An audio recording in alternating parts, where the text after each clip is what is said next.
Hi, my name is Scotty, and I am the OriginalBinger. Today I'm here to tell you what the fuck just happened on Game of Thrones Season 7, Episode 4, Spoils of War. So prepare yourself, spoilers are coming.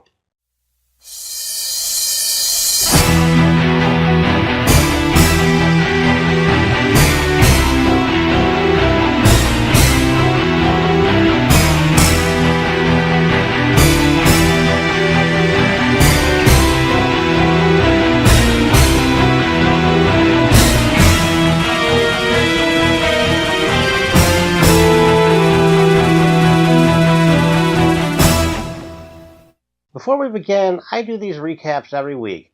I also do other TV show reviews, so if that's something you might be interested in, please consider subscribing. Okay, let's get started. This week, we start just outside of Highgarden, where all the Tyrell gold seems to have been loaded onto a wagon. Before it's shipped off to the Iron Bank, Jaime tosses a big bag of it to Bronn. Bronn is not as grateful as you might expect. He still wants the castle Cersei promised him, and he lets Jaime know he'd be more than happy to move into Highgarden. Over in King's Landing, Cersei and the representative from the Iron Bank await the arrival of the gold. Now that the Lannisters are about to make good on their motto, the Iron Bank is eager to invest in Cersei's plan to reclaim all of Westeros. Up north in Winterfell, Littlefinger gives Bran the dagger that was taken off the assassin that was sent to kill him in Season 1. When Bran asks Baelish if he knows who the dagger belonged to, Peter does what he does best. He lies. There's only one dagger like this in all of the Seven Kingdoms. It's mine. I think the question was a test to see if Littlefinger would lie. And when Bran repeats the chaos is a ladder line, it's his way of letting Littlefinger know he's busted.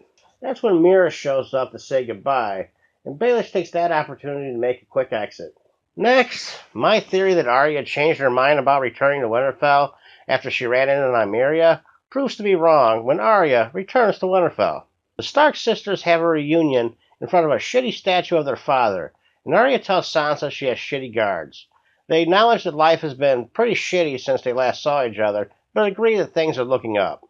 Sansa then takes Arya to see her brother, Professor S. Bran tells her he's been keeping an eye on her with his mutant powers, but wasn't sure if she was coming home or heading to King's Landing to check Cersei off her kill list. Sansa remembers what a bitch she used to be, and wonders if she might be on Arya's list. Back over on Dragonstone, Dany and Missandei are engaging in some girl talk when they are interrupted by Jon. Jon uses some cave paintings to try and convince Dany to team up, but she still wants him to bend the knee. It's really starting to look like the only way around this is going to be a marriage between the two, and there does seem to be some sexual tension going on in that cave. I know, she's his aunt, but they don't know that. And have you met the Lannister twins? Tyrion and Varys are waiting when they exit the cave. When Dany sees their expressions, she's like, what the fuck now? They give her the news about Castle Rock and Highgarden, and Dany is pissed as fuck. Now she's ready to hop on a dragon and drop some shock and awe on King's Landing and the Red Keep. Tyrion advises against this. She asks Jon for his opinion, and he tells her people follow her because she's a Bernie, but if she does this, she's just another Hillary. Up north, Brienne is kicking the shit out of Pod in their daily training session. Arya shows up and says she wants to train with the broad who beat the Hound. When Brienne is reluctant, Arya reminds her that she swore to serve both of Cat's daughters. This does not seem to sit well with Sansa, and Littlefinger likes that. When the sparring begins, Pod seems extremely turned on. Back on Dragonstone, Davos lets Jon know he's noticed the sexual tension between him and Dany. On their walk, they run into Missandei, and Davos once again flirts shamelessly. And can you blame him? Just look at her. God damn is she hot. The flirting is interrupted by the arrival of the Dickless Greyjoy. The Theon-Jon reunion goes about as well as can be expected. Theon says he needs Dany's help rescuing Yara, but Dany is no longer on Dragonstone. Meanwhile, after delivering the gold to King's Landing, it's Miller time for the Lannister army, and Jaime is not prepared for the shit that's about to rain down on him. At this point, I'm torn.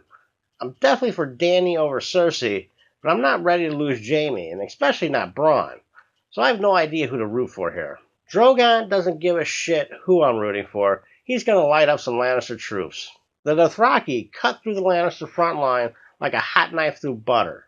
Jamie sends Braun to get Qyburn's dragon-killing weapon, which has been named the Scorpion. On his way to the Scorpion, Braun is relentlessly pursued by a crazed Dothraki. In the end, the Dothraki is the first to suffer the Scorpion's sting. Now it's Braun versus Drogon, and fuck, who do I root for? Braun's first shot misses, but his second hits. Unfortunately for Braun, the only thing this seems to accomplish is pissing Drogon off. Braun just manages to escape. When Jamie sees Dany trying to remove the spear from Drogon, he decides to try and take her out.